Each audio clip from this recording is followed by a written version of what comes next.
ঠিক আছে। হুম,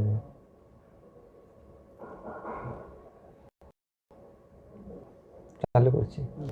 এটা করে হনুমানজি তিনি শতযোজন সাগর পার করে অবশেষে লঙ্কায় পদার্পণ করেছেন এবং যে পর্বতের উপরে তিনি তার শরীরকে স্থাপন করেছেন সেটার নাম হচ্ছে ত্রিকূট পর্বত। সেই ত্রিকূট পর্বতে তিনি এসে যখন উপস্থিত হলেন তো 100 যোজন সাগর লঙ্ঘন করার কোনো পরিশ্রম তার শরীরে প্রকাশিত হলো না, এমনকি একটা দীর্ঘশ্বাসও ছিলেন না। এবং তার মনে হলো যে আমি এইভাবে আরো বহু সাগর অতিক্রম করতে পারি। তার মধ্যে যে উদ্দীপনা, উৎসাহ এবং তার যে শক্তি সে তখন নিজে অনুভব করতে পারলেন। ভগবানের জন্য কেউ যখন সেবা করতে আগ্রহী হয় তখন ভগবান তাকে শক্তি যোগান। এই জন্য যখন সমস্ত দিকে বিভিন্ন বানর যুথপতি সহ বানর সৈন্যদের পাঠানো হলো, দক্ষিণ দিকে যাত্রা করলেন অঙ্গদের নেতৃত্বে জাম্ববান, হনুমান, নীল, তার, এনারা সকলে এসেছিলেন।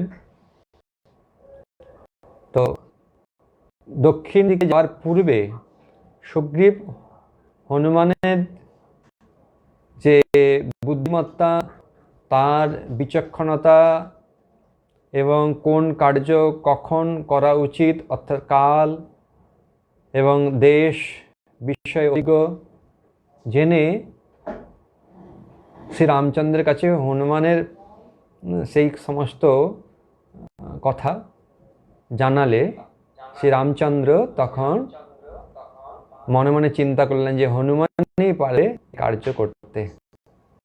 তখন আমি ভগবান তিনি জানেন, তিনি তো অভিজ্ঞ, তাই হনুমানকেই তিনি তার মুদ্রিকা প্রদান করেছিলেন, সীতা দেবীকে প্রদর্শন করে সীতা দেবীর প্রত্যয় উৎপাদন করবার জন্য। তো শ্রীরাম শক্তি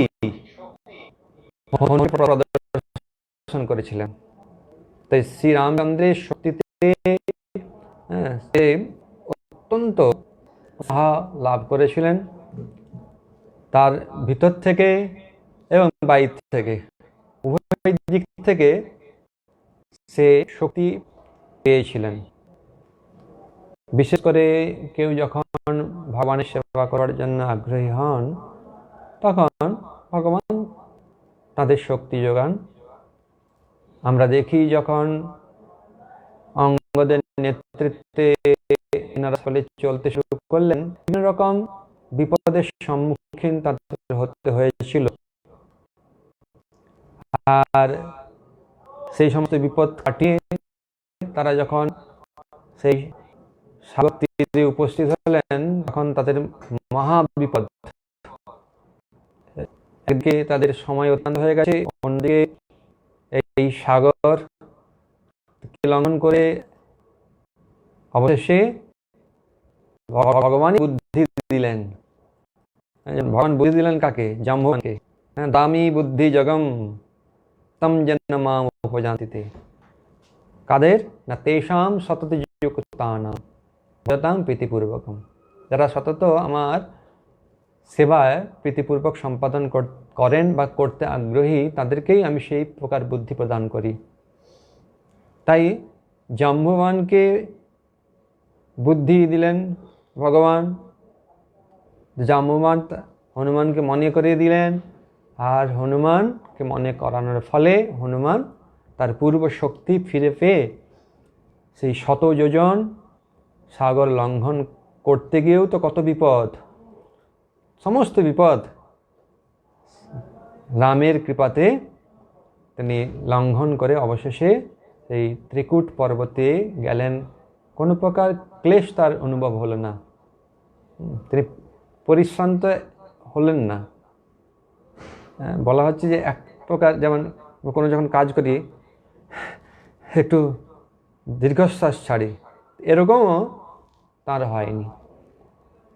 এক সাবলীলভাবে তিনি লঙ্কায় পদার্পণ করেছেন।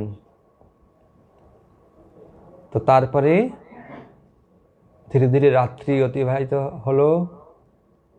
তো রাত্রি দেখছেন সমস্ত সেই লঙ্কাপুরী আলোকসজ্জায় সজ্জিত, সোনার লঙ্কা।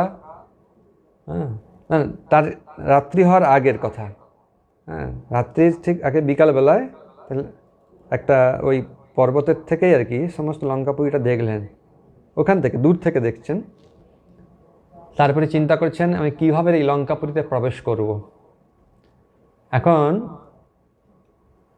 লঙ্কাপুরী যেভাবে সুরক্ষিত রয়েছে দেখলেন, পুরো লঙ্কাপুরীটা এমনিতে সমুদ্রের দ্বারা বেষ্টিত, তারপরে আবার একটা পরীক্ষা দেওয়া আছে, মানে জলের পুষ্করিণী পুরো আছে, গভীর জল দিয়ে পুরো লঙ্কাপুরীটা বেষ্টিত হয়ে আছে। তারপরে বিশাল প্রাচীর, মানে সুউচ্চ প্রাচীর দিয়ে তার 4টা দ্বার রয়েছে, উত্তর, দক্ষিণ, পূর্ব, পশ্চিম। তো হনুমানজি তিনি চিন্তা করছেন যে আমি এইভাবে এই শরীরে যদি প্রবেশ করি তাহলে সেটা বিপদের সম্মুখীন হবে, কেননা এই প্রকার দুরাধর্ষ সমস্ত রাক্ষস তারা মানে সব উন্নত উন্নত অস্ত্র নিয়ে দাঁড়িয়ে আছে, মানে কোটি কোটি রাক্ষস, তারা সব অস্ত্র হাতে নিয়ে সে সময় দ্বার রক্ষা করছে। আর যদি এখানে যুদ্ধ হয় তাহলে আমি যে কার্যের জন্য এসেছি সে কার্যের ব্যাঘাত হবে। তাই আমাকে এমনভাবে যেতে হবে যাতে আমি সীতা দেবীর অন্বেষণ করতে পারি। আমি যদি, কেন হনুমান তো সমস্ত রূপ ধারণ করতে পারে, হনুমান চিন্তা করলে আমি কি রাক্ষস রূপ ধরবো নাকি?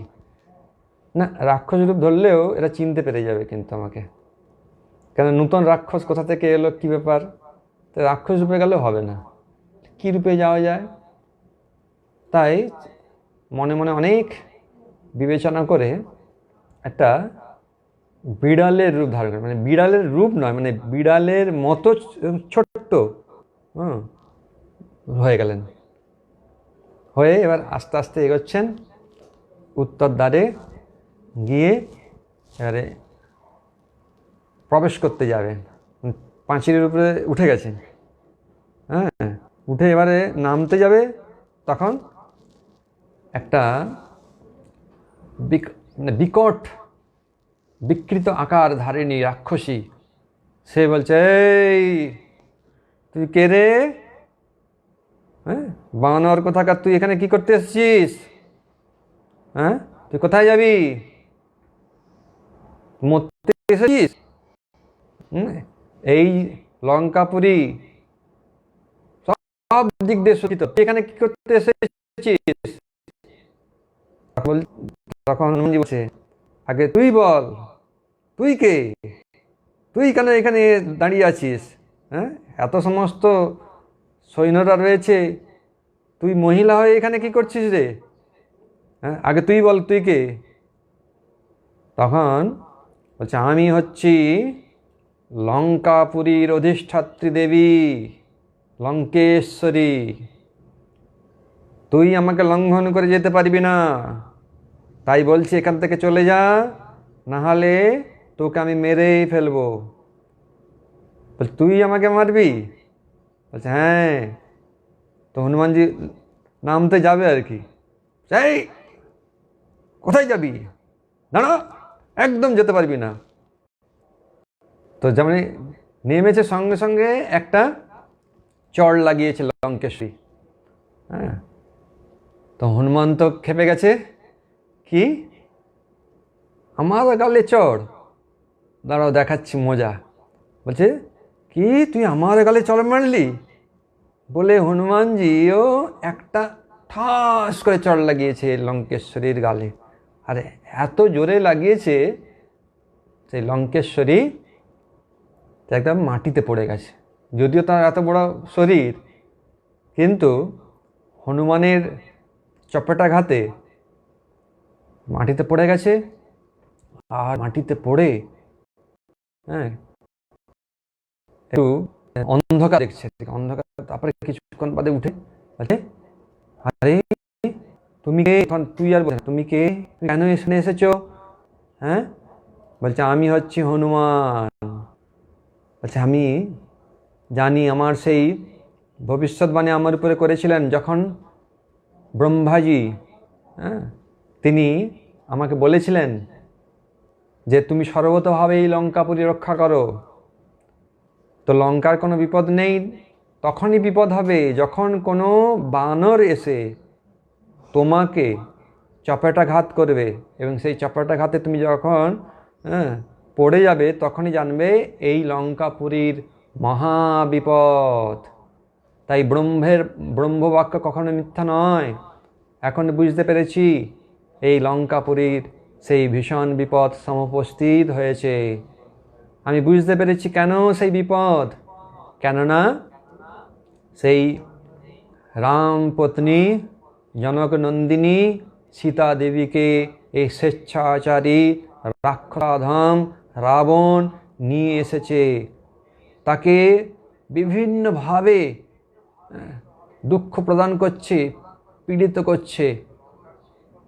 তাই সেই সতী রমণী রামপত্নী সীতা দেবীর অশ্রু জলে এই লঙ্কাপুরী একদিন দগ্ধীভূত হয়ে যাবে। তাই তুমি হচ্ছে প্রমাণ, এই ব্রহ্মবাক্য কখনো মিথ্যা হবে না। ঠিক আছে, তুমি লঙ্কায় প্রবেশ করো। এবারে লঙ্কেশ্বরী হ্যাঁ তিনি হনুমানকে রাস্তা দিয়ে দিলেন, আর হনুমানজি এবারে চলছেন। যেতে যেতে কত ধরনের সমস্ত গৃহ, কোনোটা অনেক বিশাল অট্টালিকা, কোনোটা ছোট, কোনো উপবন, সরোবর, হ্রদ, পুষ্করিণী, এবং সেখানে বিভিন্ন প্রকার ফল ফুলের গাছ। এই ফল ফুলে সুশোভিত, হ্যাঁ, কোনো কোনো ফল গাছ রয়েছে বারমাসি ফল প্রদান করে, কোনো গাছ রয়েছে রাবণের ভয়ে সারা বছরই ফুল দেয়। এবং বিভিন্ন প্রকার পাখিরা, ভ্রমর, মৌমাছি সব ফুলে ফুলে ভ্রমণ করছে। তারপরে পুষ্করিণীতে সরোবরে বিভিন্ন প্রকার পদ্ম ফুল বা অন্যান্য সমস্ত জলজ ফুল সব ফুটে আছে। চক্রবাক, সারস, হংস ইত্যাদি সব বিহার করছে। এক মানে অত্যন্ত আশ্চর্যজনক। যতই লঙ্কার ভিতরে প্রবেশ করছে একটা জায়গা থেকে আরেকটা জায়গায়, তত হনুমানজি আশ্চর্য হয়ে যাচ্ছেন। যে শুনেছিলাম যে সোনার লঙ্কা, সত্যি প্রায় যে সমস্ত প্রাসাদগুলো রয়েছে সোনা দিয়ে বাঁধানো, বিভিন্ন মণি রত্ন, বৈদুর্য মণি, মরকত মণি সব রয়েছে কোনো কোনো গৃহে। এইভাবে বিভিন্ন মানে প্রাসাদ, যেমন প্রহস্ত, বিদ্যুৎজিহ, তারপরে বিভীষণ, ইন্দ্রজিৎ, এইভাবে অনেকের সমস্ত প্রাসাদ ভ্রমণ করতে করতে বিভিন্ন স্থান যেতে যেতে অবশেষে সেই রাবণের প্রাসাদে প্রবেশ করছে। তো হনুমানের একটাই উদ্দেশ্য যে সীতা দেবী কোথায় আছেন, তো এই সমস্ত প্রাসাদে প্রত্যেকটা জায়গায় তিনি কখনো বাইরে, কখনো ভিতরে, সব জায়গায় তিনি ঘুরছেন। কখনো একবার লাফ দিচ্ছেন, কখনো একবার নিচে নামছেন, কখনো এদিক যাচ্ছেন, ওদিক যাচ্ছেন। মানে সকলে, এটা কিন্তু রাত্রেবেলায় হচ্ছে, কিন্তু সন্ধ্যাবেলায় প্রবেশ করেছেন। পানশালা মানে মদিরা পান করে সব ছেলে মেয়ে, মানে রাক্ষসীরা সব একদম প্রমোদ করছে। মাংস, সেই রাবণের পুরীতে প্রবেশ করতে যাবে, তখন দেখছে পুরীর চারপাশে সব মহা দুর্ধর্ষ রাক্ষসরা সব, হরে কৃষ্ণ,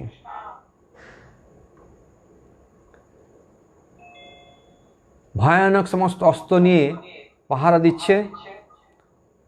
তারপরে আরেকটু এগিয়ে গিয়ে দেখলেন যে সব রাক্ষসীরা আবার পাহারা দিচ্ছে। তো এইভাবে ধীরে ধীরে প্রবেশ করছে। তারপরে দেখলেন যে রাবণের প্রাসাদ। রাবণের প্রাসাদ মানে অতি আশ্চর্য প্রাসাদ। সেখানে কত ধরনের সব গৃহ রয়েছে, সেই গৃহের মধ্যে বিভিন্ন প্রকার আসবাবপত্র রয়েছে, মানে ভোগের বিভিন্ন প্রকার সামগ্রী রয়েছে। আর সকলে তারা মদিরা পান করে নৃত্য করছে, আর কখনো পড়ে যাচ্ছে, কখনো তা উঠছে, কেউ নাচছে, কেউ গাইছে। তো এইভাবে এক জায়গায় চলছে, আবার অন্য জায়গায় গেলেন হনুমানজি। সেখানে দেখছেন সব হাতিশালা, খুব সুন্দর সুন্দর হাতি, চতুর্দন্ত বিশিষ্ট হাতি, শ্বেত বর্ণের হাতি। আবার দেখলেন ঘোড়া, অদ্ভুত সমস্ত ঘোড়া সেখানে রয়েছে। আর অদ্ভুত সমস্ত রথ রয়েছে, রথের মধ্যে বিভিন্ন প্রকার পতাকা, ঘণ্টা ইত্যাদি সাজানো রয়েছে। সেখানে বিভিন্ন প্রকার মণি রয়েছে, কোনো সোনার পাত দিয়ে, কোনো রূপার পাত দিয়ে সব আবরিত রয়েছে। এইভাবে করতে করতে একটা খুব সুন্দর বিমান দিলেন। এরকম বিমান কোনোদিন দেখেনি। এই বিমানটা একবার কি শুনেছিলাম, একটা বিমান আছে, এর নাম পুষ্পক বিমান, মনে হচ্ছে তাই। তো বিমানটা দূর থেকে তার কি মানে জ্যোতি বেরোচ্ছে, রাত্রের বেলায়ও সেই মানে সমস্ত মণি রত্নের দ্বারা জ্যোতি বেরোচ্ছে। তো সেটার দিকে আকৃষ্ট হয়ে হনুমানজি সেই পুষ্পক বিমানের দিকে গিয়ে সেখানে ভিতরে ঢুকলেন। ভিতরে দেখছে অনেক সুন্দর সুন্দর ঘর রয়েছে, ঘরের মধ্যে অনেক আসবাবপত্র রয়েছে, অনেক সমস্ত খাদ্যদ্রব্য রয়েছে, আর ওখানে আবার গাছপালা রয়েছে, ওখানে আবার সরোবর রয়েছে, অনেক কিছু ওর মধ্যে। তো হনুমান শুনেছিলেন যে বিশ্বকর্মা যখন এই বিমানটা তৈরি করেন, তখন তিনি বলছেন যে আমি যত সৃষ্টি করেছি তার মধ্যে এই সৃষ্টিটাতে মানে অত্যন্ত আশ্চর্য সৃষ্টি। মানে বিশ্বকর্মা নিজেই প্রশংসা করছেন যে এরকম আমি সৃষ্টি করতে পারি, এত সুন্দর। তো দেবতারা আর দানব বা কোথাও কেউ এরকম অতি আশ্চর্য বিমান সৃষ্টি করতে পারেনি।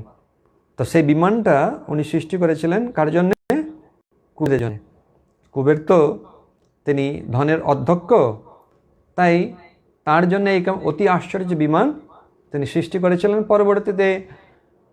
এবং সোনার লঙ্কাও সৃষ্টি করেছিলেন বিশ্বকর্মা কুবেরের জন্যে। পরবর্তীতে এই রাক্ষসরাজ রাবণ সে কুবেরকে লঙ্কাপুরী থেকে বহির্গত করে নিজেই ওখানে রাজ্য স্থাপন করে ভোগ করতে থাকেন। তো পুষ্প বিমানের একটা বিশেষ বৈশিষ্ট্য হচ্ছে যে তার প্রভুর নির্দেশ অনুসারে সে সেখানে যাবে, এবং যেমন যেমন প্রভু ইচ্ছা করবে যে এত স্পিডে চলো, তত স্পিডে চলবে। অনেক সময় মানে স্পিডেও মানে গতিতেও যেতে পারে। মানে অত্যন্ত আশ্চর্য। আর যত ওখানে যাত্রী উঠতে চাইবে তত বিমানটা বিস্তার হতে থাকবে নিজেকে। তো এখানে সেই বিমানের মধ্যে গিয়ে হনুমানজি বিমানের এরকম বৈভব দর্শন করে তিনি অত্যন্ত বিশ্বায়নিত হলেন। তারপরে চিন্তা করলেন, না এখানে থাকলে তো হবে না, আমার কার্য আমাকে করতে হবে। তাই ধীরে ধীরে যেখানে মানে নারীরা থাকে সেইখানে গেলেন। তারপরে এইবারে এরা তো আমোদ প্রমোদ করে সব আস্তে আস্তে ব্যাস নিদ্রাচ্ছন্ন হয়ে গেছে। আস্তে আস্তে তখন হনুমানজি একটা ঘর থেকে আরেকটা ঘর, এই ঘর থেকে আরেকটা ঘরে গিয়ে দেখছে সকলে নিদ্রাচ্ছন্ন। তো সকলের মুখের দিকে তাকাচ্ছেন, সকলের মুখের দিকে তাকাচ্ছেন। হ্যাঁ, তো না না, এ সীতা দেবী কেন হবেন? আর সীতা দেবী কেন এইভাবে? তার তো আচরণ এরকম হবে না। তিনি তো জনকনন্দিনী, রামপত্নী, তার আচরণ তো বিশুদ্ধা। তাহলে তিনি কি এই রাবণের বশীভূত হয়ে গেছেন? হ্যাঁ, তিনি কি এইভাবে আচরণ করবেন? না না, তিনি প্রাণ চলে যাবে তবু এরকম আচরণ করবেন না। হ্যাঁ, তো এইভাবে প্রত্যেকটা নারীকে তিনি পরীক্ষা করছেন এবং ভাবছেন ইনি সীতা, না না ইনি সীতা নয়, ইনি সীতা নয়। তারপরে দেখতে দেখতে একটা অপরূপা সুন্দরী, যার জ্যোতিতে প্রায় বলা যায় ঘরটা আলোকিত হয়ে গেছে, তিনি দিব্য বস্ত্র পরিধান করেছেন, হ্যাঁ, তিনি শয়ন করে আছেন। তো তাকে দেখেই ভাবছে হ্যাঁ ইনি সীতা হবেন। কেন? সীতার রূপ হচ্ছে নাকি অনন্য সুন্দরী তিনি, তাই ইনিও অনন্য সুন্দরী, মনে হচ্ছে ইনিই হবেন সীতা। তারপর আবার চিন্তা করছেন কেন ইনি সীতা হবেন? ইনি সীতা নয়। সীতা হলে তিনি এইভাবে তো অলংকার বা বহুমূল্য সমস্ত বস্ত্র তিনি গ্রহণ করবেন না। রাম বিরহে বিরহিনী সীতা দেবী কেন এইভাবে বহুমূল্য পরিচ্ছদ গ্রহণ করবেন? না না, ইনি সীতা নয়। তো প্রকৃতপক্ষে উনি কে? না, উনি হচ্ছেন মন্দোদরী ছিলেন। তো উনি তো জানতেন না হনুমানজি ইনি মন্দোদরী। তারপরে চিন্তা করলেন, হ্যাঁ শুনেছিলাম ওনার প্রধানা মহিষী যে অত্যন্ত সুন্দরী, তাহলে কি ইনি হবেন? সেই মনে হচ্ছে ইনি হবেন। তো এইভাবে একটা জায়গায় গিয়ে দেখছেন রাবণ অন্ধকারে, হ্যাঁ দেখছেন রাবণ একাকী, সমস্ত মহিলা পরিবৃত হয়ে রয়েছে, আর দেখতেও খুব সুন্দর, অনেক সুন্দর সুন্দর আভরণ তিনি ভূষিত হয়ে রয়েছেন। তো অন্ধকারের মধ্যে মোটামুটি দেখেছেন। তো এইভাবে দেখতে দেখতে চিন্তা করতে সমস্ত জায়গায় ঘুরলেন, কিন্তু সীতা দেবীর সন্ধান না পেয়ে চিন্তা করছেন যে এখন আমি কি করি? হ্যাঁ, সীতা দেবীর সন্ধান আমি পেলাম না। আর অন্যদিকে এই কোনো কোনো আবার নারী তা মদ্যপানে এমন মানে মোহাচ্ছন্ন হয়ে গেছে, তাদের অঙ্গে বস্ত্রও নেই। তাই হনুমানজি চিন্তা করছেন যে আমি কত নারীর না মুখ দেখলাম, আবার কোনো বিবসনা নারীরও কেউ দেখতে হলো আমায়, এর ফলে আমার নিশ্চয়ই পাপ হলো। হ্যাঁ, তারপরে আবার চিন্তা করছেন না না, আমি তো ইচ্ছাকৃতভাবে তা দর্শন করিনি, রাম কার্য সম্পাদন করবার জন্যই আমি এইভাবে দর্শন করেছি। আর যদি আমার পাপ হতো, আমার মন ওই কামের দ্বারা মানে ভারাক্রান্ত হতো, ইন্দ্রিয়গুলো মানে উচ্ছ্বসিত হতো বা প্রভাবিত হতো। কিন্তু না, আমার ইন্দ্রিয় এবং মন সম্পূর্ণ আমার বশীভূত রয়েছে। আমার একটাই লক্ষ্য হচ্ছে কীভাবে সীতা দেবীর দর্শন লাভ করা যায়। তাইভাবে রাবণ ভবনে তিনি তন্ন তন্ন করে খুঁজেও সীতা দেবীর অনুসন্ধান না পেয়ে আবার সমস্ত অন্যান্য যে সমস্ত প্রহস্ত আদি ওদের গৃহগুলো আবার তন্ন তন্ন করে খুঁজলেন, কিন্তু কোথাও পেলেন না। আবার দূর দিকে গেলেন, সেখানে উপত্যকা রয়েছে, তাদের উপবন রয়েছে, বন রয়েছে, এইভাবে সব জায়গায় পানশালা, অতিথিশালা, অশ্বশালা, হস্তিশালা, যত স্থান রয়েছে সব জায়গায় তিনি মানে একদম তন্ন তন্ন করে ঘুরেছেন, মানে যাকে বলে চিরুনি তল্লাশ। সেইভাবে করেও যখন সীতা দেবীকে পেলেন না, তাই চিন্তা করলেন তাহলে আমি এখন সীতা দেবীর অন্বেষণ না করে হ্যাঁ, যদি আমি ফিরে যাই তাহলে অঙ্গদ আদি না, কি করে যাব আমি? ফিরে গেলে হবে না। ফিরে গেলে অঙ্গদ আদিরা তা আমাকে জিজ্ঞাসা করবে যে তুমি গেলে সীতাদেবীর অন্বেষণ পেলে? তখন আমি তাদেরকে কি উত্তর দেব? যে না না, আমি সীতার অন্বেষণ পেলাম না, আমি ফিরে এসেছি। হ্যাঁ, তো কি করা যায়? কিন্তু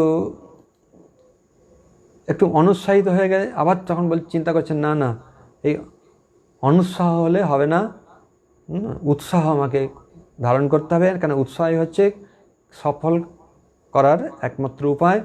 অতএব আমাকে আবার উৎসাহ সহকারে খুঁজতে হবে।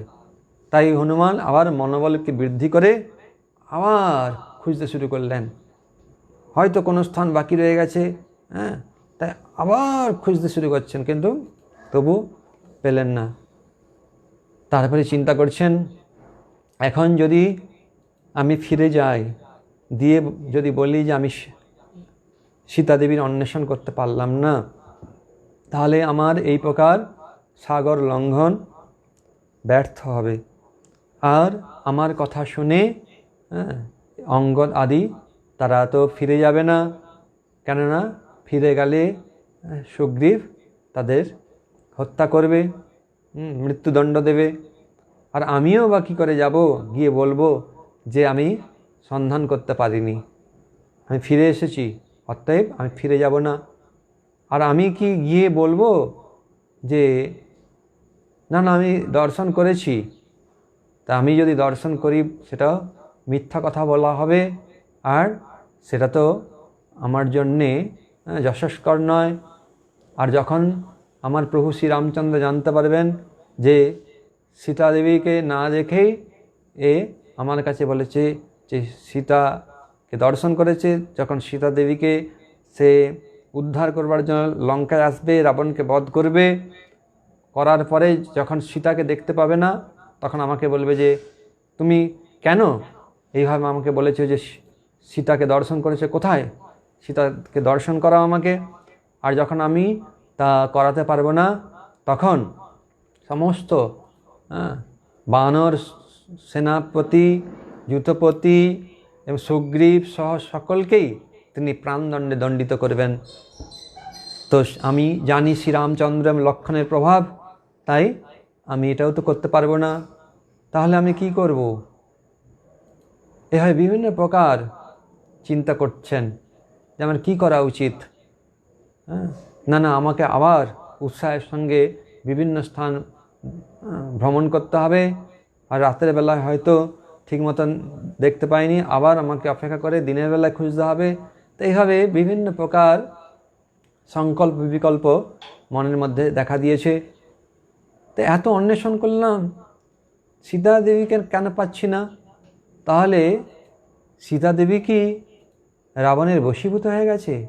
না না না, তিনি তো জনকনন্দিনী, রাজর্ষি জনক মহারাজের কাছে আবির্ভূত হয়েছেন, আর মহাযশস্বী শ্রীরামচন্দ্রের পত্নী। তিনি কিভাবে পরপুরুষের প্রতি প্রণয়ে আসক্ত হয়ে যাবেন? অসম্ভব। আমি এরকম চিন্তা আমার কী করে এলো? তো এইভাবে করছেন চিন্তা, আবার চিন্তা করছেন, মনে হয় রাম বিরহে প্রাণ ত্যাগ করেছে। না না না, রাম বিরহে প্রাণ ত্যাগ করবে না, কেননা তিনি জানেন যে আমি যদি প্রাণ ত্যাগ করি তাহলে আমার বিরহে আমার প্রতি শ্রীরামচন্দ্রও প্রাণ ত্যাগ করবেন, তাই আমাকে অবশ্যই বেঁচে থাকতে হবে। তা প্রাণ ত্যাগ করেনি, তাহলে কেন আমি দর্শন পাচ্ছি না তার? কেন সন্ধান পাচ্ছি না? তাহলে কি রাবণ তাকে খেয়ে ফেলেছে, বা সে তার কথা শোনেনি বলে মেরে ফেলেছে রাক্ষসীরা? মানে রাক্ষসীরা তো মারতে পারবে না, রাবণের নির্দেশরা কেউ কিছু করতে পারে না। তাহলে মনে হয় রাবণ বহু প্রকারে এই সীতাদেবীকে যে তার বশে আনবার জন্য চেষ্টা করেছে। যখন সে বশে আসতে পারেনি বা আনতে পারেনি, তখন হয়তো ক্রোধবশত তাকে হত্যা করে দিয়েছে। বলছেন না, রাবণ এটা করবে না।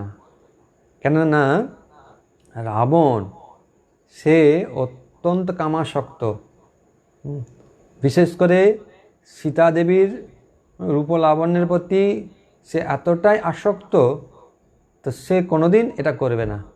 সে তাকে বশীভূত করবার জন্যই প্রয়াস করবে। কিন্তু কোথায় আছে, কিভাবে তাকে রেখেছে, আমি এত অনুসন্ধান করলাম তবু পাচ্ছি না। তাহলে কি করব? তা যাব, গিয়ে আমি খবর দেব যে আমি পেলাম না। আর আমি যদি খবর দেই তাহলে সীতার বিরহে হয়তো শ্রীরামচন্দ্র দেহত্যাগ করবেন। আর শ্রীরামচন্দ্র যখন সীতার শোকে আকুল হয়ে দেহত্যাগ করবেন, তখন তার কনিষ্ঠ ভ্রাতা লক্ষ্মণও রাম শোকে তিনিও দেহত্যাগ করবেন। আর যখন রাম লক্ষ্মণ দেহত্যাগ করেছেন শুনবেন ভরত, তখন ভরতও দেহত্যাগ করবেন। আর ভরত যখন দেহত্যাগ করবেন, তার শোকে শত্রুঘ্ন দেহত্যাগ করবেন। যখন এই চার পুত্র দেহত্যাগ করবেন, তখন তাদের মাতারাও দেহত্যাগ করবেন। আর যখন তাদের মাতারা দেহত্যাগ করবেন, তখন অযোধ্যাবাসীরা প্রাণে বেঁচে থাকতে পারবে না। সকলে তাদের শোকে সকলেই প্রাণ পরিত্যাগ করবেন। না না, আমি এটা করতে পারবো না, তাহলে তো আমি সকলের মৃত্যুর কারণ হয়ে যাব। আর সুগ্রীব সেও বেঁচে থাকতে পারবে না। আর সুগ্রীব যখন বেঁচে থাকতে পারবে না, রাম যখন দেহত্যাগ করবে, তখন সুগ্রীব বেঁচে থাকবে না। সুগ্রীবের মৃত্যু হলে তার সতীসাধ্যী পত্নী রুমাও দেহত্যাগ করবেন, তারাও দেহত্যাগ করবেন। আর রুমা তারা দেহত্যাগ করলে অঙ্গদ বেঁচে থাকতে পারবে না। আর যখন বানর অধ্যক্ষ বানর রাজ সুগ্রীব দেহত্যাগ করবেন, অঙ্গদ দেহত্যাগ করবেন, অর্থাৎ রাজা যুবরাজ সকলে দেহত্যাগ করবেন, তখন সমস্ত বানরেরাও, মন্ত্রীরা, তা বানর যুথপতিরা সকলে করাঘাত করে, অস্ত্রাঘাত করে, মুষ্টাঘাত করে, পাথরে আঘাত করে, তারাও সব প্রাণ ত্যাগ করবেন। তাই আমি যদি ফিরে গিয়ে এই খবরটা দেই যে আমি সীতার অন্বেষণ করতে পারলাম না, অথবা সীতা জীবিতা নেই, তাহলে সকলের মৃত্যুর কারণ হব আমি। কি করব আমি? কোথায় যাব? না না, আমি তার থেকে বঞ্চ ফিরে যাব না। আমি এখানেই প্রায়োপবেশন করে দেহত্যাগ করব। কিন্তু যখন আমার আসতে বিলম্ব হবে, আমি যখন প্রায়োপবেশন করে দেহত্যাগ করব, তখন যাব না। তখন এই সম্পাতি যার ডানা উদ্গম হয়েছে, পক্ষ উদ্গম হয়েছে, সে তখন বিলম্বর কারণ জানতে চাইবে, রামের কাছে গিয়ে বলবে যে হনুমান তো গেছে, তো কেন এখনো বিলম্ব হচ্ছে? তো নিশ্চয়ই কোনো অঘটন ঘটে গেছে। তো এই হবে এক মহা বিপদ। এখন আমি কি করব? কোথায় যাব? এখন ফিরে যাব না এখানে থাকবো? আমি চিন্তা করতে পারছি না। এইভাবে বিভিন্ন প্রকার সংকল্প বিকল্পের মধ্যে হনুমানজি সময় অতিবাহিত করছেন। করতে করতে একটা দিকে তাকিয়েছেন, আরে এটা তো অশোক বন না? হ্যাঁ, শুনেছিলাম অশোক বন। হ্যাঁ, অশোক বন। আরে সব জায়গায় তো আমি অন্বেষণ করেছি, কিন্তু অশোক বনটা তো এখন অন্বেষণ করিনি। হ্যাঁ, তাই অশোক বন অন্বেষণ করতে হয়।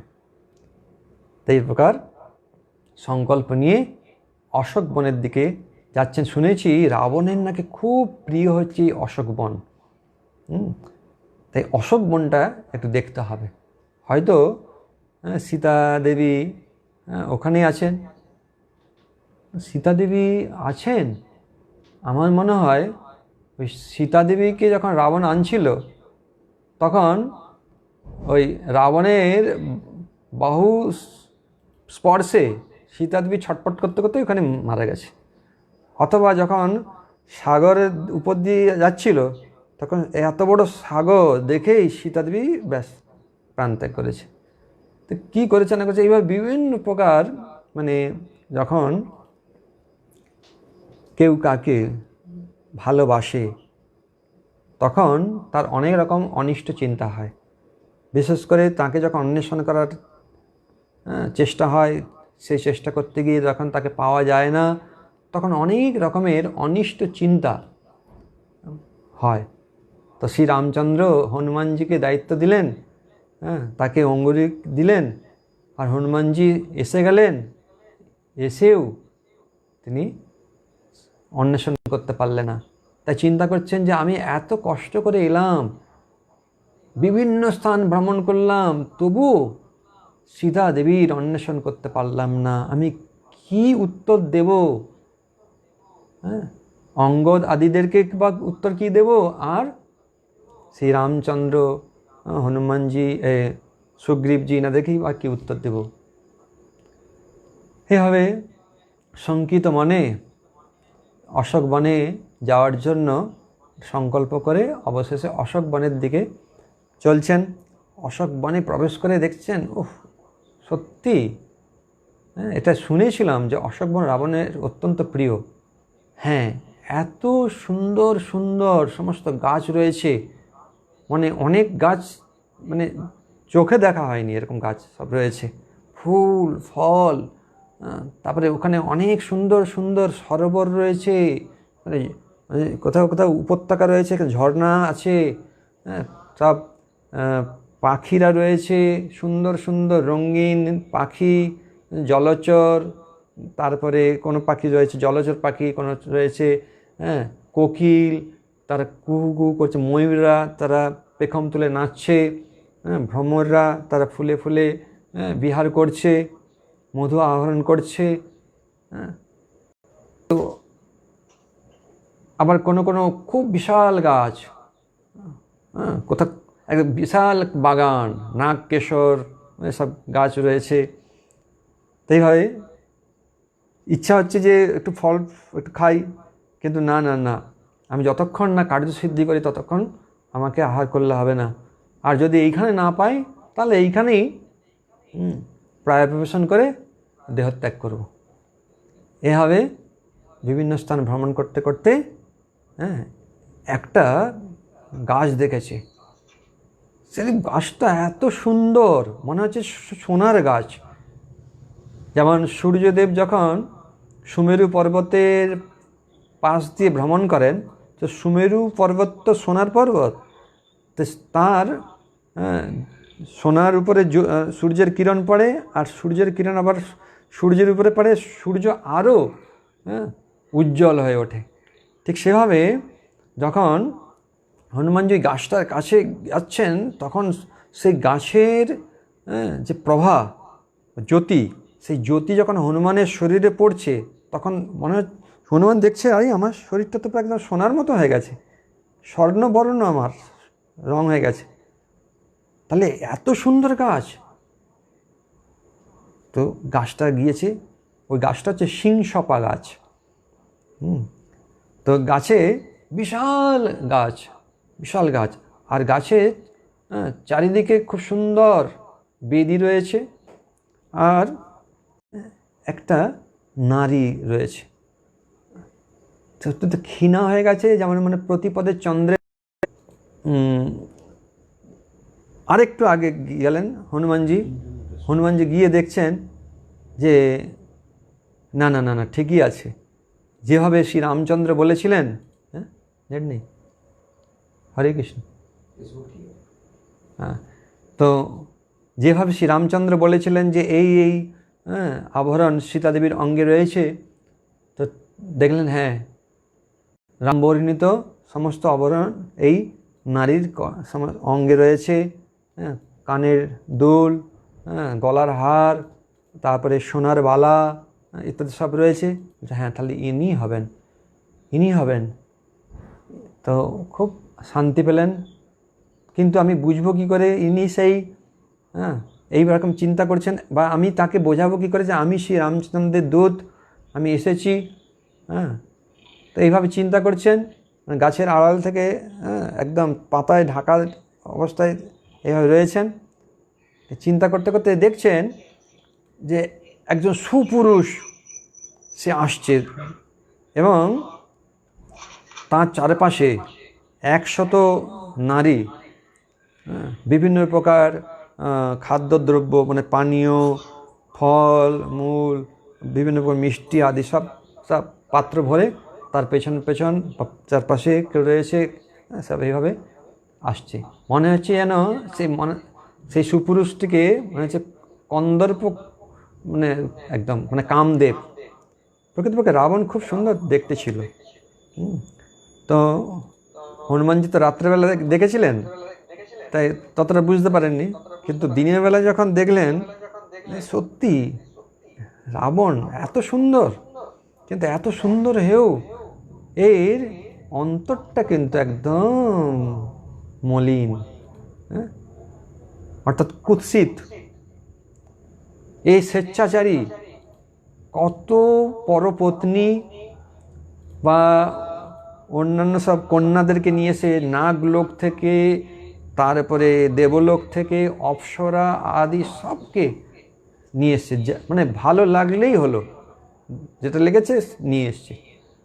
এখন সকলে এর বশীভূত হয়ে গেছে, সকলেই রাবণের সেবা করবার জন্য সব হাতে পানীয়, ফল মূল, সমস্ত ভোজ্য চব্যচস্য লেহ পেয় নিয়ে তার পেছন পেছন চলছে। আর রাবণ আসছে অশোক কাননে, সেই সিংসপা বেদী তলে, যে সীতা দেবীকে বশীভূত করবার জন্য। তারপরে অবশেষে রাবণ এসে একটা স্থানে উপস্থিত হলেন, হওয়ার সঙ্গে সঙ্গে সমস্ত তারা তার রানীরা ছিলেন বা অন্যান্য সব নারীরা ছিলেন, তিনি হাত দেখালেন, তারা থেমে গেলেন। রাবণ এবার প্রবেশ করলেন সেই সীতা দেবীর কাছে। আর সীতা দেবী রাবণকে দেখেই সঙ্গে সঙ্গে সে মানে এইভাবে মানে হাঁটু উন্নত করে বসলেন, এভাবে বক্ষে আচ্ছাদিত করে, হস্ত দ্বারা আচ্ছাদিত করে, মাটির দিকে মাথা নিচু করে তাকিয়ে আছেন। মনে হচ্ছে অত্যন্ত ভীতা হয়ে গেছেন, যেমন মনে হচ্ছে যে বায়ুর প্রভাবে যেমন কলা গাছ কাঁপতে থাকে, সেরকম রাবণকে দেখে সীতা দেবী অত্যন্ত কাঁপছেন। আর এটা দেখে হনুমানজি অত্যন্ত দুঃখী হয়েছেন এবং সেই সঙ্গে সঙ্গে ক্রোধ হয়েছে যে এক্ষুনি আমি রাবণকে ওর উপযুক্ত ব্যবস্থা করি, কিন্তু বলছেন না, দেখি কি করে। আর আমি তো এসেছি সীতা দেবীকে সংবাদ দিতে, যে রামচন্দ্র অপেক্ষা করছেন, তিনি আসবেন, তো এই খবর দিতে হবে আমাকে। তাই আমাকে অত্যন্ত মানে ধৈর্য সহকারে আমার ক্রোধকে সংযম করতে হবে। এভাবে তিনি ধীরে ধীরে নিজেকে সংযত করে আবার আস্তে আস্তে করে উপর দিকে উঠে গেলেন। দেখি এই রাবণ কি করে। হরে কৃষ্ণ। এখন রাবণ কি করে আগামীকাল হবে। হরে কৃষ্ণ। জয় শ্রীরাম কি।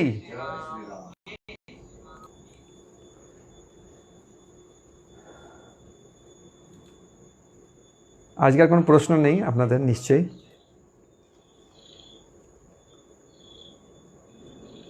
আছে কোনো প্রশ্ন?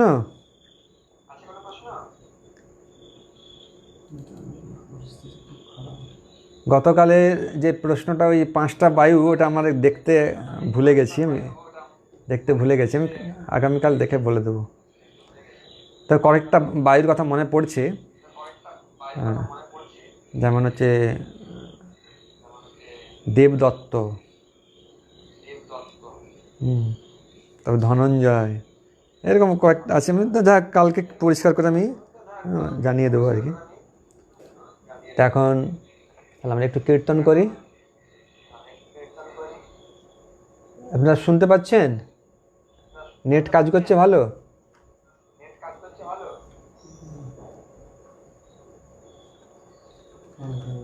হ্যাঁ, শুনতে পাচ্ছে? ঠিক আছে, তাহলে একটু কীর্তন করি।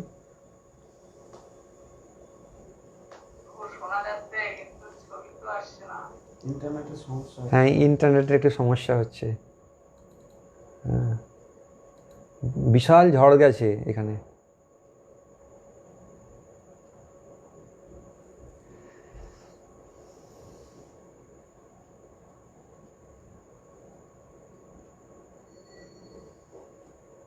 হরে কৃষ্ণ শোনা যাচ্ছে? শুনতে পাচ্ছি সকলে। তাহলে মৃদঙ্গটা ধরো আর কি, যা হবে। শুনতে পাচ্ছি সকলে। হরে কৃষ্ণ, শুনতে পাচ্ছেন? হরে কৃষ্ণ বাবু, শুনতে পাচ্ছেন আপনি? ফেসবুক চলছে, ফেসবুক চলছে, তো ফেসবুকে বলে দিই সংক্ষিপ্ত, আজকে গদাধর পণ্ডিতের আবির্ভাব তিথি। সংক্ষিপ্তভাবে গদাধর পণ্ডিতের জীবনী একটু আলোচনা করি। যদিও গদাধর পণ্ডিতের জীবনী আলোচনা করতে গেলে প্রায় ঘন্টা দেড় দুয়েক লাগে, তো আমি দেখি চেষ্টা করি 10-15 মিনিটের মধ্যে মূল বক্তব্য বিষয়টা তুলে ধরি।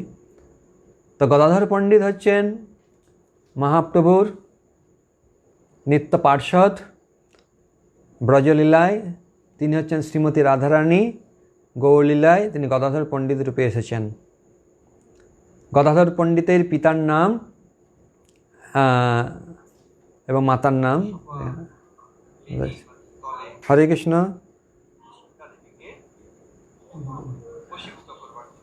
এটা বন্ধ করুন। তো মাধব মিশ্র হচ্ছেন ওনার পিতার নাম, আর রত্নাবতী দেবী হচ্ছেন ওনার মাতার নাম। তো তিনি ছোটবেলা থেকেই বৈরাগ্যবান ছিলেন। কৃষ্ণের প্রতি তার অগাধ নিষ্ঠা এবং সেবা তিনি পরায়ণ ছিলেন। তো তিনি অত্যন্ত শান্ত প্রকৃতির ছিলেন। অন্যদিকে নিমাই পণ্ডিত রূপে মহাপ্রভু তিনি অত্যন্ত চঞ্চল ছিলেন এবং তার বিদ্যার উদ্ধত ভাব, তিনি সকলকে ডেকে ডেকে ন্যায়ের ফাঁকি জিজ্ঞাসা করতেন। তা এক সময় গদাধর পণ্ডিত যাচ্ছেন, গদাধর পণ্ডিতকে ডেকে বলছেন, গদাধর, তোমাকে আজকে আমি পেয়েছি, বলো এইটা মুক্তির লক্ষণ কি, বলো মুক্তি কাকে বলে। তো গদাধর পণ্ডিত বললেন, তখন সঙ্গে সঙ্গে মহাপ্রভু খণ্ডন করলেন, বলছেন না। তখন গদাধর পণ্ডিত বললেন যে মুক্তি হচ্ছে আত্যন্তিক দুঃখ নাশ। তখন মহাপ্রভু আবার সেটাকে খণ্ডন করে বলছে, ঠিক আছে গদাধর, যাও। তো গদাধর পণ্ডিত ভাবছেন যে এত পাণ্ডিত্য, আর যদি কৃষ্ণ ভক্ত হতো তাহলে সব সময় আমি ওনার সঙ্গে থাকতাম। তো স্বাভাবিকভাবেই ভক্ত ভগবানের প্রতি আকৃষ্ট হয়, কিন্তু ভগবান যখন কাকেও না জানান, কেউ তাকে জানতে পারেন না। দেখুন, ইনারা সকলে নিত্যসিদ্ধ পার্ষদ, তবুও নিমাই পণ্ডিতকে তারা ভাবছেন ইনি পণ্ডিত একজন, কিন্তু ইনি যে আমাদের প্রভু এটা কেউ জানতে পারছে না। তাই মাঝে মাঝে তো শ্রীবাস ঠাকুর আদি ভক্তরা বলেই ফেলেন যে পণ্ডিত, তুমি কেন বিদ্যারসে কাল গোয়াচ্ছ, কাল অতিবাহিত করছো, কৃষ্ণ ভক্তি করো, পড়ে কেন লো কৃষ্ণ জানিবারে, যদি নহিল তবে বিদ্যায় কি করে। তো মহাপ্রভু বলতেন যে পণ্ডিত শ্রীবাস, আপনারা তো ভক্ত, আপনারা আমাকে আশীর্বাদ করুন, আপনাদের আশীর্বাদে আমি এমন ভক্ত হয়ে যাব না, শ্রী ব্রহ্মা পর্যন্ত আমার দ্বারস্থ হবে।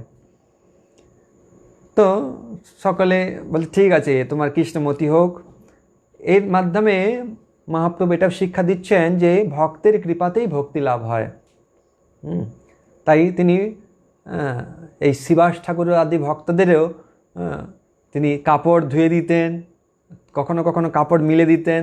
তো অন্যরা বলতে, হায় তুমি কী করছো, কী করছো, এদিকে সেবা করতেন। জানেন তো, যখন আমি নিজেকে প্রকাশ করব, কেউ তো আমাকে সেবা করতে দেবে না, তার থেকে এখন আমি ভক্তদের সেবা করে ফেলি।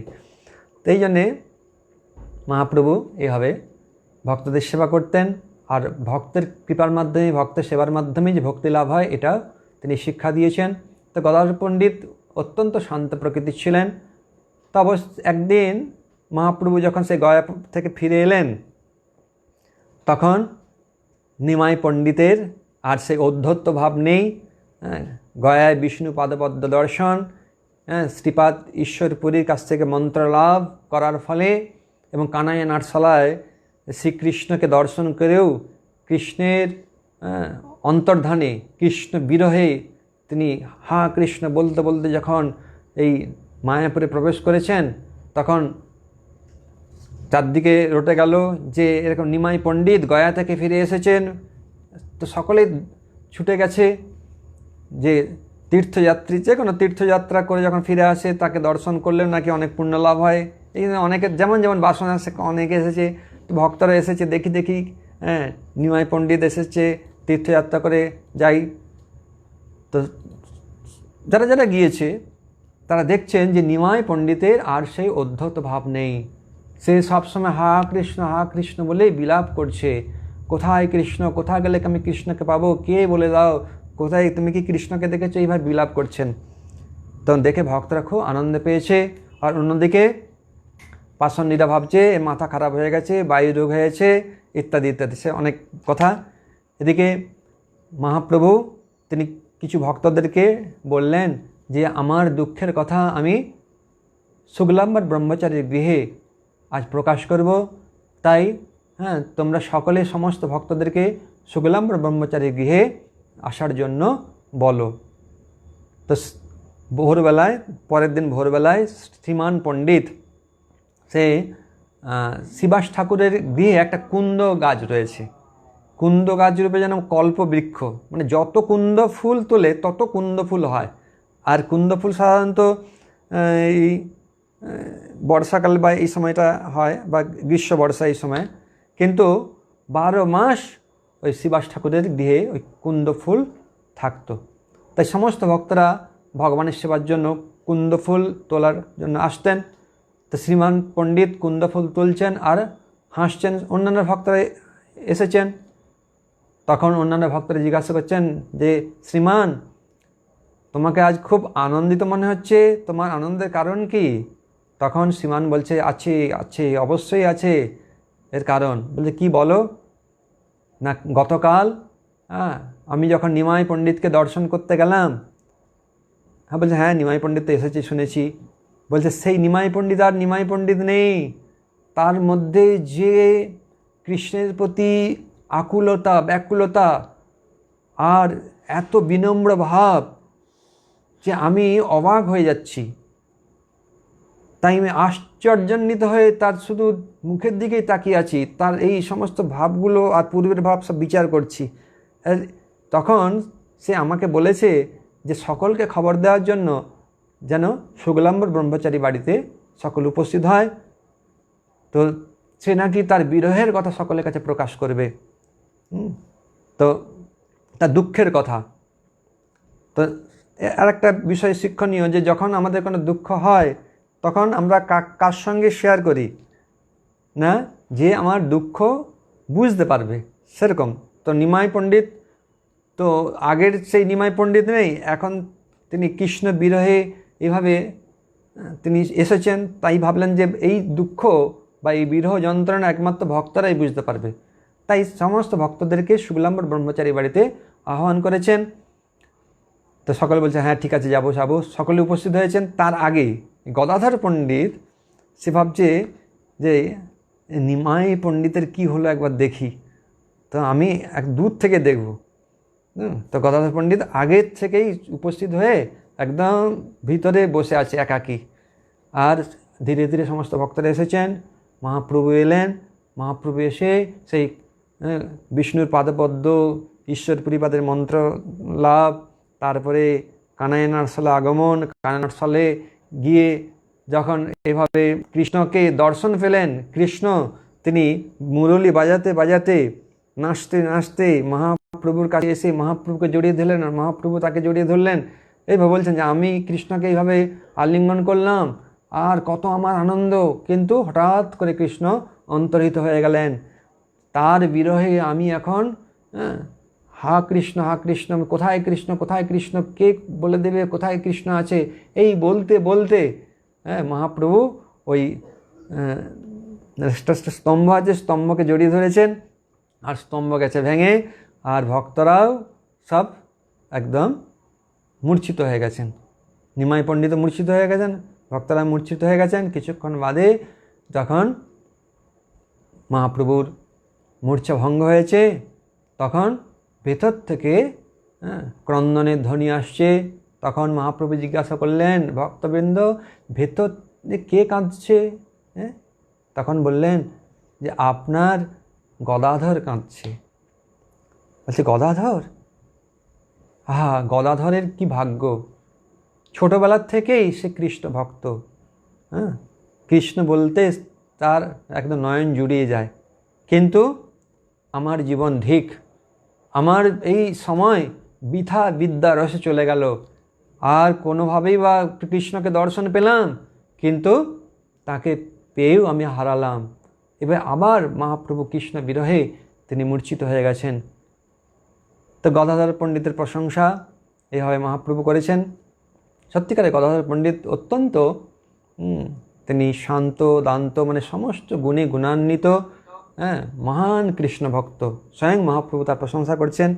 আর গদাধর পণ্ডিতের একটা বিশেষ বৈশিষ্ট্য হচ্ছে, তিনি যেখানে শুনতেন যে ভক্ত আসছেন, ভক্ত সঙ্গ করবার জন্য তার মানে গভীর আগ্রহ ছিল। তো একদিন মুকুন্দ দত্ত গদাধর পণ্ডিতের তো ভাব জানতেন, তাই বললেন যে গদাধর, আজকে একজন মহান বৈষ্ণব এসেছে, ওই গঙ্গার ওপারে আছে, তো চলো আমরা সেই মহান বৈষ্ণবকে দর্শন করব। তিনি অনেক দূর থেকে এসেছেন, তিনি চট্টগ্রাম থেকে এসেছেন। তার নাম হচ্ছে পুণ্ডরিক বিদ্যানিধি। আর পুণ্ডরিক বিদ্যানিধির বিষয়ে মহাপ্রভু কয়েকদিন আগেই তিনি, পুণ্ডরিক বাপরে আমার কোথা গেলে, তোমাকে কবে আমি দর্শন পাবো, বাপরে পুণ্ডরিক বাপরে কোথায়, এভাবে মহাপ্রভু খেদ করছেন। তখন ভক্তরা ভাবছেন হয়তো আমার কেন কৃষ্ণের নাম পুণ্ডরিক। তারপরে এবার বলছেন যে তুমি কবে আমাকে দর্শন দেবে, তুমি তো অত দূরে আসো, শীঘ্রই আসো। তাই ভাবলেন কোনো হয়তো ভক্ত হবে। যাই হোক, সেই পুণ্ডরিক বিদ্যানিধি মহাপ্রভুর আকর্ষণে তিনি আকর্ষিত হয়ে এসেছেন। আর মুকুন্দ দত্ত আহ্বানে গদাধর পণ্ডিত মহান বৈষ্ণবকে দর্শন করতে গিয়েছেন। আর গিয়ে মুকুন্দ দত্ত সামনে সামনে যাচ্ছে, পিছনে পিছনে গদাধর পণ্ডিত যাচ্ছেন। ঘরের মধ্যে প্রবেশ করে দেখছেন যে একদম দুগ্ধ ফেননিভ শয্যায় শায়িত আছেন, শায়িত রয়েছেন, কাঁধে এরকমভাবে হাত দিয়ে আছে, কতগুলো বালিশ, এ পাশে একটা বালিশ, ওপার তিনি পান চেবাচ্ছেন, একজন পান দিচ্ছে তার হাতে, পান চেবাচ্ছেন, আয়নার দিকে তাকিয়ে দেখে এরকম করে দেখছেন, ঠোঁটটার দিকে তাকাচ্ছেন, আর দেখে কি আনন্দ না পাচ্ছেন। মাঝে মাঝে একটা বাটা আছে, ওর মধ্যে পানের পিচ ফেলছেন, তো এইভাবে রয়েছে। আর তার পরনে একদম কত রেশমের মহামূল্য বস্ত্র। এই দেখে গদাধর পণ্ডিত চিন্তা করছেন, ভালোই ছিলাম আমি। গদাধরের পুণ্ডরিক বিদ্যানিকে দর্শন করার ফলে বিক্রিয়া উপস্থিত হয়েছে। কেননা গদাধর পণ্ডিত পুণ্ডরিক বিদ্যানিধির প্রকৃত ভাব জানতে পারেননি, মনে করছেন এই যে বিষয়ী। তাই এনার প্রকৃত ভাবটাকে আমাকে গদাধর পণ্ডিতকে জানাতে হবে। এই বলে মুকুন্দ দত্ত ভাগবতের শ্লোক তিনি গান আকারে কীর্তন করলেন। অহো বকিজম স্তন কালকূটম জিঘাংসয়া পায়াদ অপসাদ্ধি লেবে গতিং ধাত্রী চিত্তম অন্নং তৎকং দয়ালু শরণং ব্রজেম। অহো বকিজম, যে হায়, এই যে বকি মানে বকরাক্ষসের ভগ্নী, বা বকাসুরের ভগ্নী, বকাসুর অঘাসুর, দুই ভাই। আর এ হচ্ছে পুতনা বকি, যে হিংসা প্রবশ হয়ে স্তনে কালকুট বিষ লেপন করে কৃষ্ণকে মারবার জন্য এসেছিল।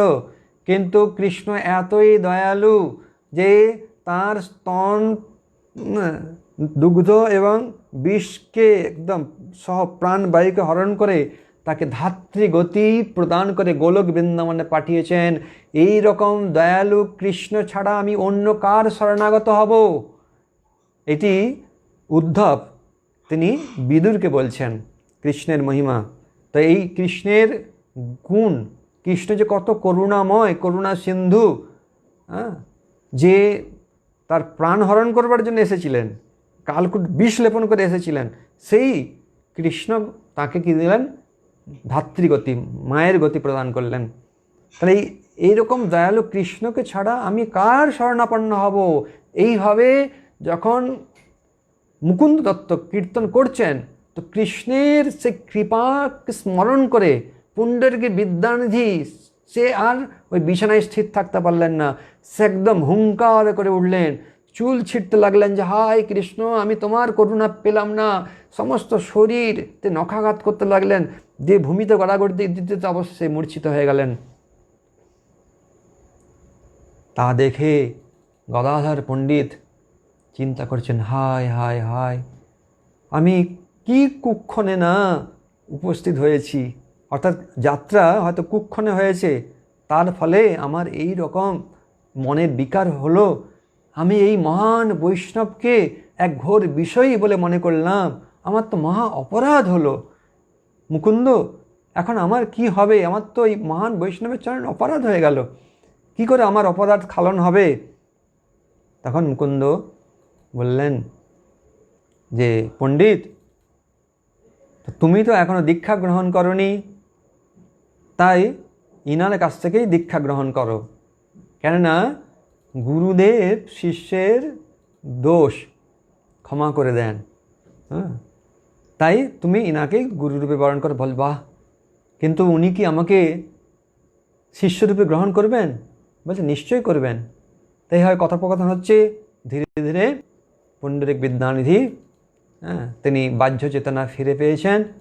তখন মুকুন্দ দত্ত গিয়ে বললেন যে বিদ্যানিধি মহাশয়, আর আপনার এই যে মানে রাজকীয় ব্যবহার এই গদাধর বুঝতে পারেনি, তাই তার মনের মধ্যে কিছু বিক্রিয়া হয়েছে, অপরাধ হয়েছে ভাবছে, তাই অপরাধ খালানোর জন্য সে আপনার কাছে দীক্ষা গ্রহণ করতে চায়।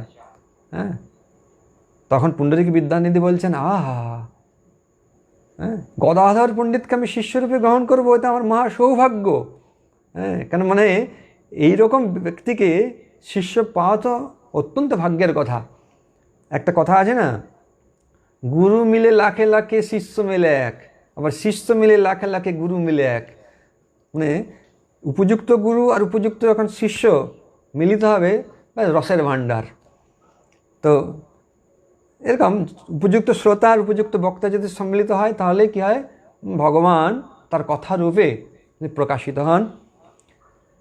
তো পুণ্ডরিক বিদ্যানিধি অত্যন্ত আনন্দ সহকারে বললেন যে খুব ভালো, গদাধরকে আমি শিষ্যরূপে লাভ করতে পারবো, ঠিক আছে, একটা উপযুক্ত দিনে উপযুক্ত তিথিতে আমি দীক্ষা প্রদান করব। তা গদাধর পণ্ডিতকে শিষ্যরূপে গ্রহণ করলেন পুণ্ডরিক বিদ্যানিধি। গদাধর পণ্ডিতও ধন্য, সেই সঙ্গে সঙ্গে পুণ্ডরিক বিদ্যানিধিও ধন্য হয়ে গেলেন। আর গদাধর পণ্ডিতের এরকম বহু লীলা রয়েছে। তারপরে মহাপ্রভুর সেবা সবসময় তিনি করতেন।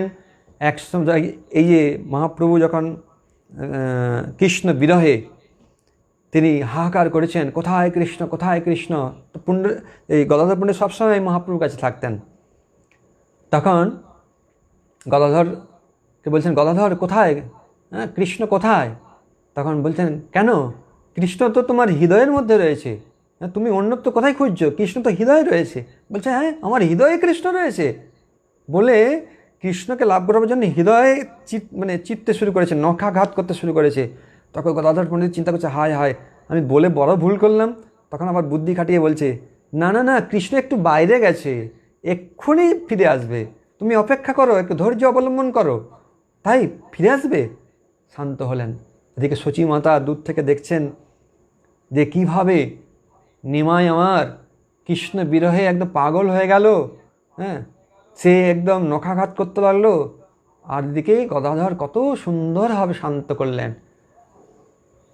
তো সচী মাতা এসে গদাধরকে বললেন, গদাধর সব সময় তুমি আমার নিমাইয়ের কাছে থাকবে, এত সুন্দরভাবে তুমি নিমাইকে শান্ত করলে, আমি তো পারতাম না, আমি তো সবসময় নিমাইয়ের ভয়ে দূরে দূরে থাকি।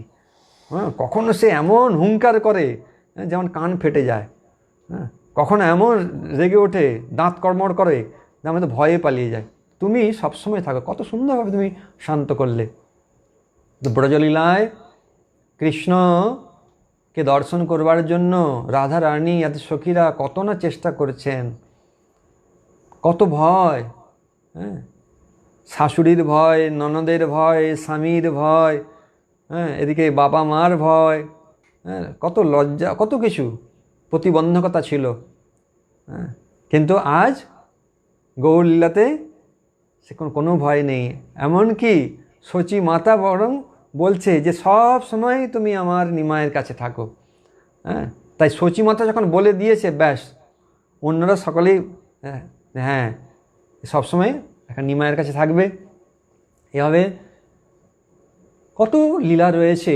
গঙ্গার তীরে, হ্যাঁ, মহাপ্রভু তিনি রত্ন সিংহাসনে বসে আছেন।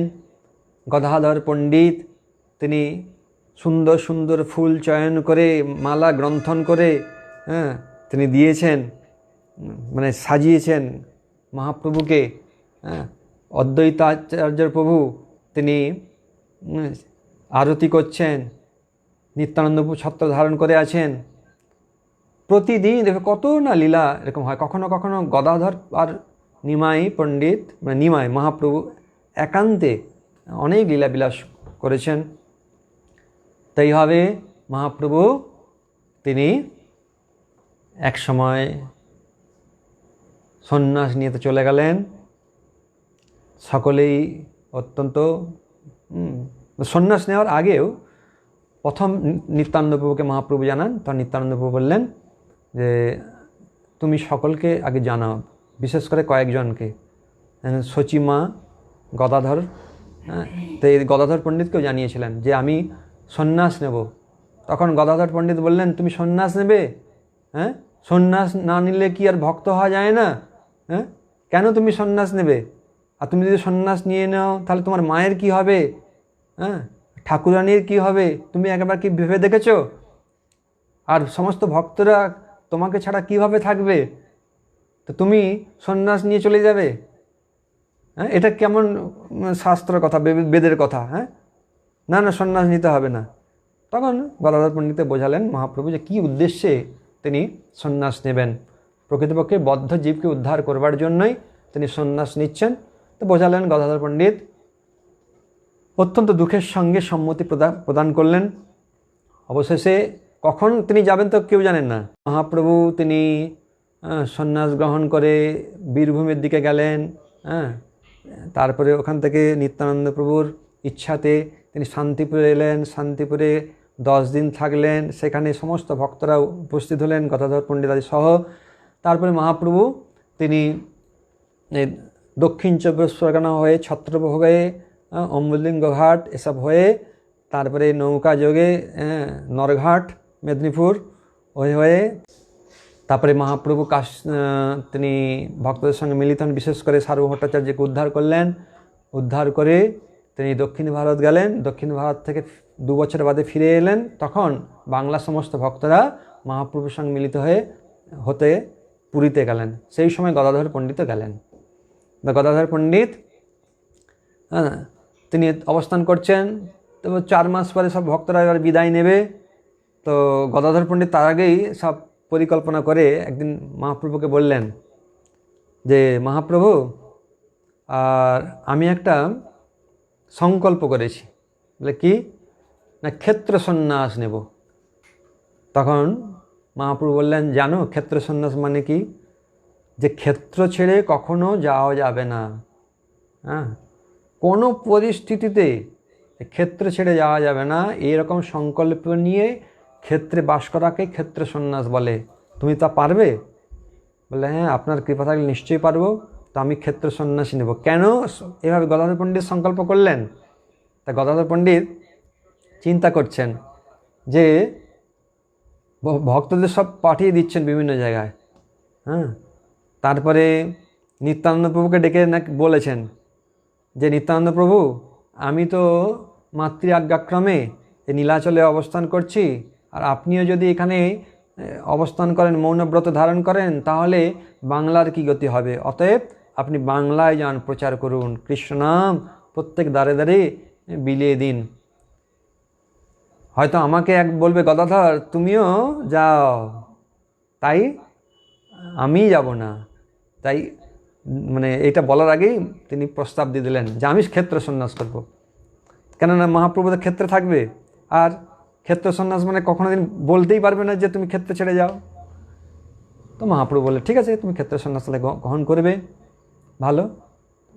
ব্যাস মহাপ্রভুর ইচ্ছা নিয়ে মানে অনুমতি নিয়ে গদাধর পণ্ডিত ক্ষেত্র সন্ন্যাস গ্রহণ করলেন। তো একদিন তো গদাধর পণ্ডিত এত সুন্দর ভাগবত পাঠ করতেন, সমস্ত ভক্তরা মহাপ্রভু তো তার কাছে আসতেন প্রতিদিন ভাগবত শ্রবণ করতে।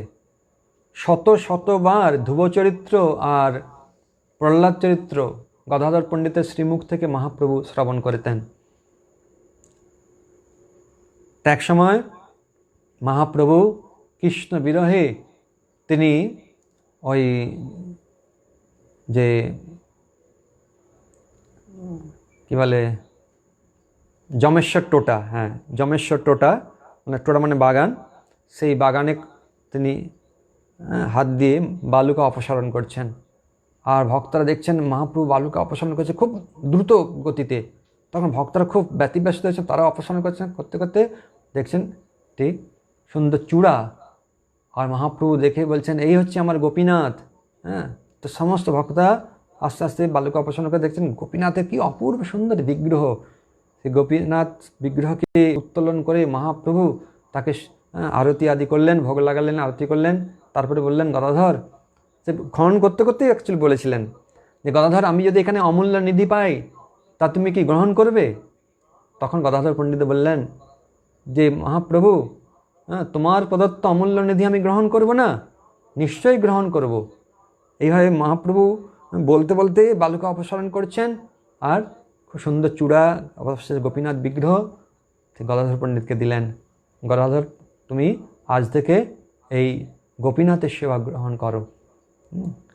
কেননা মহাপ্রভু জানতেন যে গদাধর পণ্ডিতের কত নিষ্ঠা, হ্যাঁ কৃষ্ণের প্রতি তার কত প্রেম ভালোবাসা, তাই তিনি গোপীনাথ বিগ্রহকে দিলেন। এইভাবে গোপীনাথের বিগ্রহের সেবা করছিলেন। খুব সুন্দর বিগ্রহ, যারা দর্শন করেছেন হ্যাঁ তারা জানেন।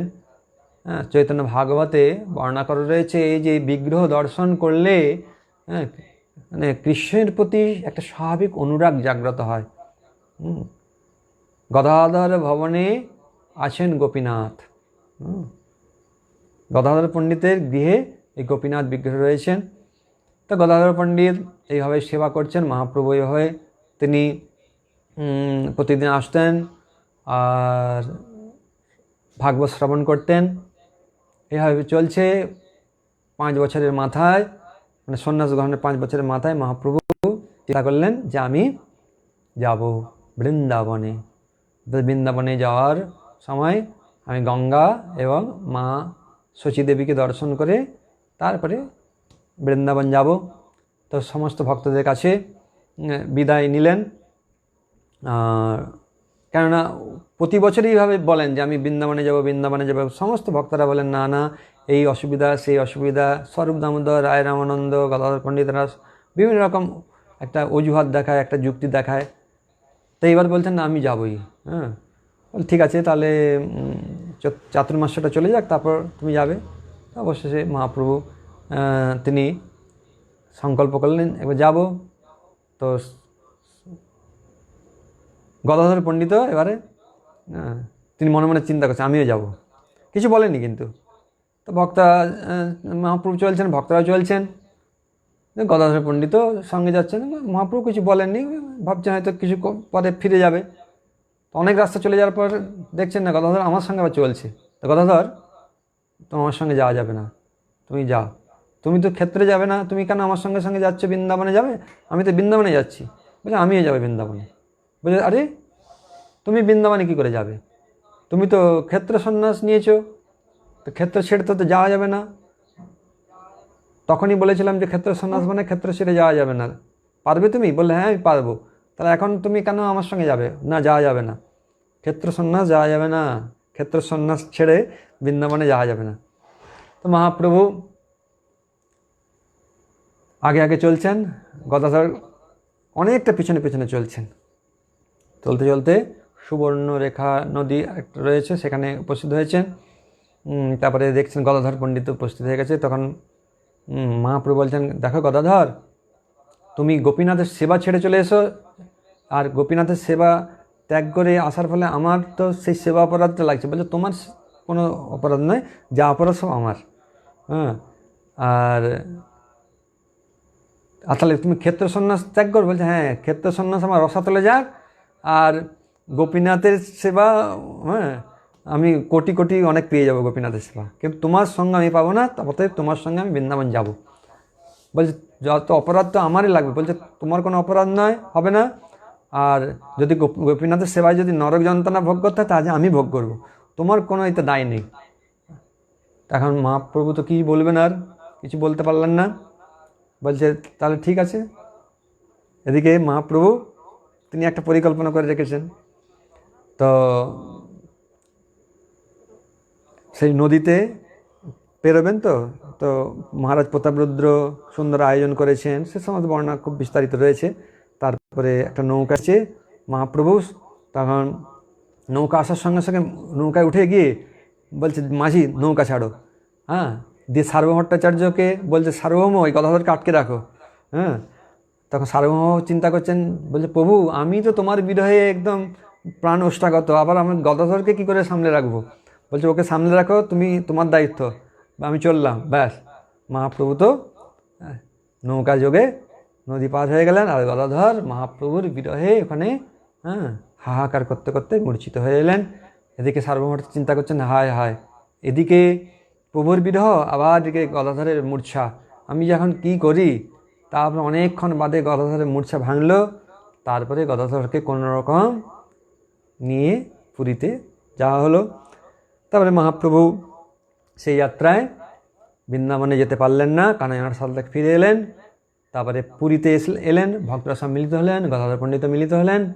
গদাধরকে দেখে মহাপ্রভু বললেন, গদাধর তুমি তো আমার সঙ্গে বৃন্দাবনে যেতে চেয়েছিলে, কিন্তু আমি তোমাকে নিয়ে গেলাম না, তাতে তুমি দুঃখী হলে। হ্যাঁ, তাতে আমার অপরাধ হলো, সেই অপরাধের কারণে মনে হয় আমার বৃন্দাবন যাওয়া হলো না। তা গদাধর পণ্ডিত বলছেন, না না, তুমি স্বেচ্ছাময়, তুমি যা ইচ্ছা তুমি তাই করো, কেন যে তুমি গেলে না তা তুমিই জানো। হ্যাঁ, তাই হবে মহাপ্রভু গদাধর সংবাদ। তারপরে মহাপ্রভু পরের বছর আবার একাকী চললেন ঝাড়িখণ্ডের পথে। হ্যাঁ, সঙ্গে শুধুমাত্র বলভদ্র ভট্টাচার্য আর সঙ্গে একজন ছিলেন। তো ভক্তরা সকালে আকুল ব্যাকুল হয়ে রয়েছেন মহাপ্রভু বিরহে। অবশেষে মহাপ্রভু ফিরে এলেন, গদাধর পণ্ডিত খুব আনন্দিত হলেন। হ্যাঁ, আবার পুনরায় অনেক লীলা হলো, আর অনেক সুন্দর সুন্দর সব লীলা রয়েছে। অবশেষে মহাপ্রভু তিনি সকলকে বিরহের সাগরে নিমজ্জিত করে এই জগৎ ছেড়ে চলে গেলেন, অন্তর্ধান করলেন। আর তার ফলে গদাধর আদি ভক্তরা মহাপ্রভুর শোকে একদম নিমজ্জিত হয়ে শুধু হা গৌর করে, কখনো মূর্ছা যাচ্ছে, কখনো মূর্ছা ভঙ্গ হচ্ছে। এভাবে মহাপ্রভু বিরহে গদাধর অত্যন্ত শোকগ্রস্ত হয়ে কোনো রকমের জীবন কাটাচ্ছেন। অবশেষে 1 বছরের মাথায় গদাধর পণ্ডিত তিনি অপ্রকট হলেন। গদাধর পণ্ডিতের আবির্ভাব তিথি হচ্ছে অমাবস্যা তিথি, এবং তিরোভাব তিথিও হচ্ছে অমাবস্যা তিথি। আজ গদাধর পণ্ডিতের শুভ আবির্ভাব তিথি। গদাধর পণ্ডিত তিনি গৌরলীলাতে, এই গৌরলীলাকে পুষ্ট করবার জন্য এসেছেন। আমরা সকলে গৌরাঙ্গ মহাপ্রভুর সেই নিত্য পার্ষদ গদাধর পণ্ডিতের কাছে প্রার্থনা করি যে তিনি যেন আমাদেরকে গৌর চরণে, গৌর ভক্তের চরণে রতিমতি দেন। সেই প্রার্থনা খুব সুন্দরভাবে রয়েছে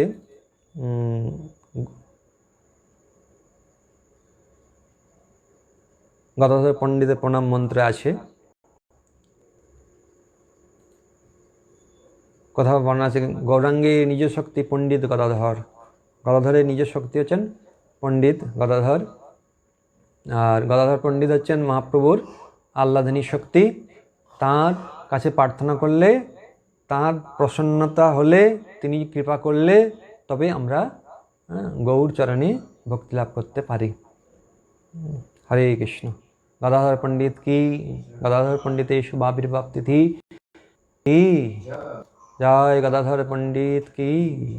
হরে কৃষ্ণ। হ্যাঁ, প্রশ্ন যা আছে আগামীকাল আমরা দেব, এখন অনেক সময় হয়ে গেছে। ঠিক আছে। জয় শিল প্রভুপাদ, জয় সমবেত ভক্তবৃন্দ কি, নিতাই গৌর প্রেমানন্দে হরি বল।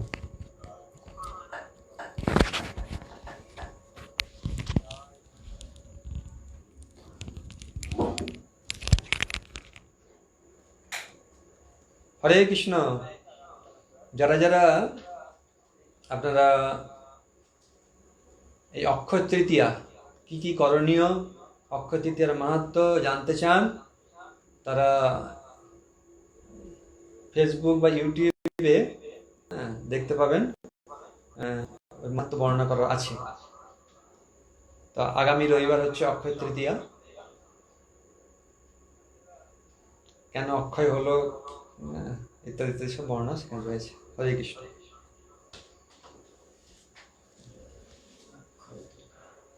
একজন প্রশ্ন করেছেন।